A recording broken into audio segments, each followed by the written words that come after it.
What is going on, Aquabeast? Welcome back to another video. You're either here because you're a true Aquabeast fan and you watch all the videos, or you're here because you want to know how to clean your fish tanks fast and efficiently. And we're going to show you just how to do that today. If you've never been on the channel, here's a quick view of everything that's down in what we call the fish cave. 120-gallon tank with a freshwater stingray, marble maturo, that's Dexter, silver arowana, got a big bisher, got a pear flower horn, community tank, mud skipper, black spotted eel tank. I got a turtle and a huge pacu right here, which actually pacu's outgrowing the pond. I'm gonna have to get rid of them. Got a 600-gallon freshwater pond with an Oscar, Asian red-tailed cat, and a shovel-nosed cat, which the stingray and the arowana will get moved in there soon. And I've got a huge African lungfish. I shouldn't say huge yet, big, but get bigger. And I got some leopard geckos down at the bottom. But anyway, it's tank cleaning day for me. Got to clean pretty much all the aquariums today, and we're going to show you how to do it my way, super fast and effectively. Let's get after it. All right, so to move water from one place to another, I actually use a cheap garden hose that I cut up myself into multiple sections. All right, so then this is a huge trick. If you're in the aquarium hobby and you don't know this, take ear, because this is it's a game changer. So actually, I'll take one end of this hose and I'm gonna put it into the 120 gallon, because I do about a 50% water change. Freshwater stingrays produce a lot of waste and they need pretty good water quality. So I'm gonna put this in here into the water. Gotta get it down there pretty good so it doesn't fall back out, because I'm also doing this by myself. All right, so then basically, so I'm gonna drain all of this water, well 50% of this water and all my other tanks, and I'm actually gonna drain it to a sump pump. And I've got a hole right here, which I'll put the hose down and all the water will get drained into the sump pump. Sump pump's traditionally used for if you get a flooded basement, and they'll pump it all back outside. So all my fish tank water is gonna get pumped back outside. So, and then now that the tube's in the 120 gallon, I'm gonna take the other end and I'm actually just going to give it a suck on the end and then put it right in the tube. So the key to this is it's basically just gravity. As long as where you suck the water from and put it like wherever you're draining it to, as long as your fish tank's higher than where the water's coming out, the gravity will continue and it creates a vacuum, and it'll keep draining your tank. All right, so here we go. I'm gonna give this a suck, and before you know it's be flying out. Boom, just like that, really constant flow. Put that down there. Actually, I like to put a rock on it just so I know it's not falling out and getting water all over the basement. But as you can see, we are already draining a lot of water from the 120 gallon. And I had to turn off the heaters and the pump, or the sump and the pump. And so now we're draining from there. So now you might be wondering, well, what if I don't have a sump pump where my fish tanks are? Well, this still doesn't mean you can't use this cheap and effective strategy to clean your tanks. You also could run it out of a window straight outside, or if you do have a sink close by and it's lower than your fish tank, you can run it right there to the sink. So between a window, a sump pump, a sink, or even if you want to do it an old-fashioned way and get a tub or a 5-gallon bucket and drain it that way, but pretty much anyone can make this way work.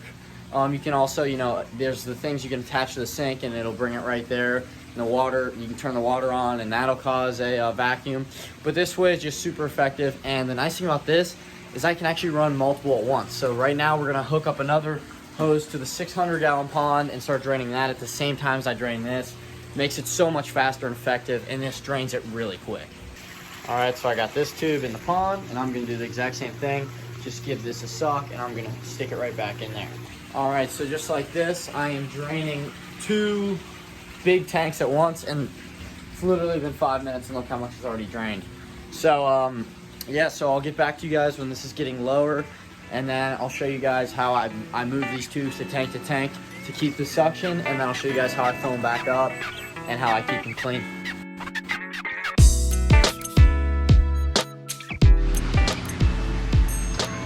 All right, so as you can see, this is 50% drained, maybe a little more. I was kind of slacking on water change, so I took out a bunch. But so to keep this suction going, if you have multiple tanks to clean, is what you got to do. You got to pinch the end of the hose so it's keeping the vacuum, and then you got to quickly move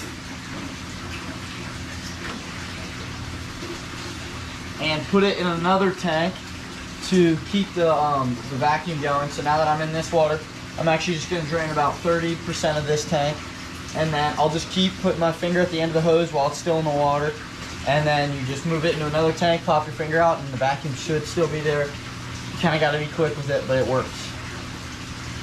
All right, I'm gonna do this one more time to move this hose to the lungfish tank. Hose. And I kept the suction. Barely. All right, so as you can see, that's super drained. That's drained as much as I want. Community tank's drained. I'm draining the lungfish tank. This is still draining, and then I'll use this hose to drain this tank and this tank. Now, but the beauty of this is, unlike the one that you attach to the sink or the ones you pump on your own, you typically can't drain and fill at the same time. But the way I do this, I can. I've actually ran one of those garden hoses that like expands as it gets water. I drilled a hole through my stairs. I've got the hose right here. It's black, so it's kind of hard to see, but I got the hose right here, and I drilled a hole through the stairs and I ran it upstairs, and it's actually attached to one of my sinks. So now I'm gonna start filling up the stingray tank while the pond and other fish tanks are still draining, and this saves so much time. I've got about 1,000 gallons down here in the basement, and I'm able to do this so much faster than I could before. To give you a time frame, I probably started all of this at 12:15, and I'd say, without looking at the time because I'm filming, it's probably 12:35. It's probably been 20 minutes and everything's almost drained, and I'm about to start filling up, which takes quite a while when you've got this much water. So I'll show you how I filled up.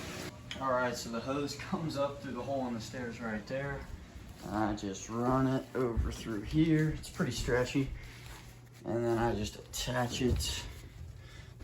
So there you go. It's attached.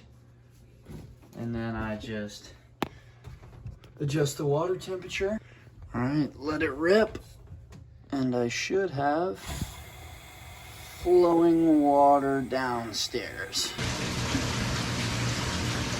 Yeah, so I'm filling up water at the same time. I actually got so distracted filming that I drained like 70% of the lungfish's water, but he should be okay. Still got a bunch of beneficial bacteria. Tank's been running for a long time, but I did not mean to drain that much. That's how fast it drains with the hose and gravity. And now I'm draining the pond at the same time while the fish tank's filling. And then once this is filled, I'll just keep passing it around, get back to the pond, and everything will get filled up. It's just so much more faster. I'm telling you, convenient, easier, faster. But yeah, let's keep filling and let's keep draining. So while everything's filling up and draining, there's a lot, like once you get tubes moved and stuff, there's a lot of, sitting and watching, waiting to fill up, waiting to drain. And so it's typically what I'll be doing in this time is I'll be cleaning up tanks, scrubbing for algae. For example, in the community tank, I've been getting this moss really bad, so I've been cutting that, trimming plants, scrubbing algae. And then you also might be saying, well, in my tank, I've got gravel that I need to siphon, which I do too. And the nice thing about the hose is if you get the right size hose, you can actually fit it to one of these gravel siphons. And here, I'll show you right now. And the hose actually fits perfectly, so I can still siphon out gravel. It's actually a stronger suction, so I can clean the gravel even better. So I already stopped draining on this, but actually, these tubes fit perfectly. I just push that tube on there, and then you do the same thing. You suck the other end, and this siphons out gravel terrifically. Today, I don't need to siphon out the gravel. This is just a water change, which I do siphon out the gravel though, and this is how I do it. And this works great too. So literally, like I said, this can pretty much, I understand this might not work out great for everybody. For the most part, this way can work for everybody. Even if you use a sink, you use what I use as the sump pump, you use a window. You could even run it out to a garden, water your plants. However it works out best for you. The only problem is the tank's gotta be higher than where you're draining to. That's the only hard part, but it works out great and super efficient.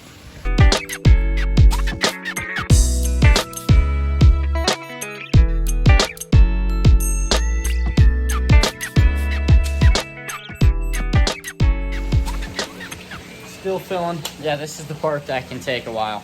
But you know, you turn a little music on, you start filling, start scrubbing some tanks of algae and, you know, clean everything up. But so what I will say though is, like, I didn't quite finish filling up the Stingray tank yet. I still got the whole sump to fill up. But a lot of times, instead of letting one tank totally fill up at once, I like to, you know, trade them every, I don't know, 20, 30 minutes sometimes, just in case. You know, you always want your water temperature going into the tank the same as the tank's temperature, just so you don't shock the fish. And on some tanks, I still got heaters running, some I don't. So let's say I was accidentally putting in really hot water into one tank. If I was to let that run for 40 minutes into the Stingray tank, that temperature would probably spike, and that would be bad. But, and once again, you should be checking the water. But, you know, if I switched it into another tank for a little bit and then back into that tank, that way the water levels can kind of even out. Let the heater do its thing, or if you don't have a heater, that way the water doesn't get too cold. So that's just something I like to do. But let's get back to filling.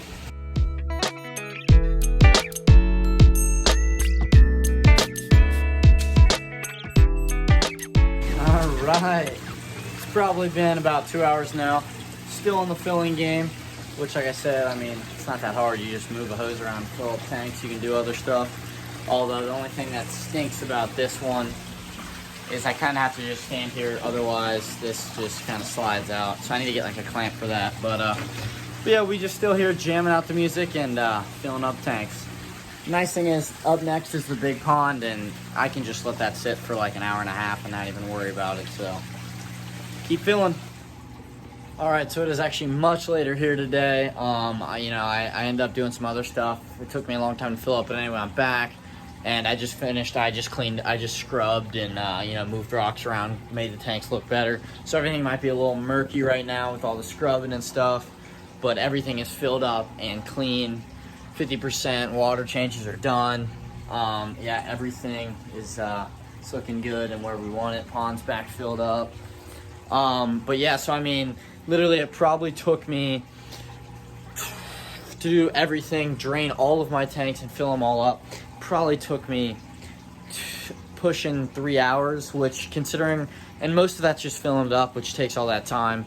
But I mean, to do the tube, the hose, to do it yourself, suck it and let gravity do the best, or do the rest. The siphon, oh my gosh, so much faster. Drains the water so quick. I probably drained all of them in 30 minutes, which, once again, is a lot of water to move. Makes everything so much easier, so much more efficient, and so much faster. Like I said, almost anyone can do it with that. Another bonus is you don't have to run water to drain your ponds, which, just raises that water bill like it's already not high enough.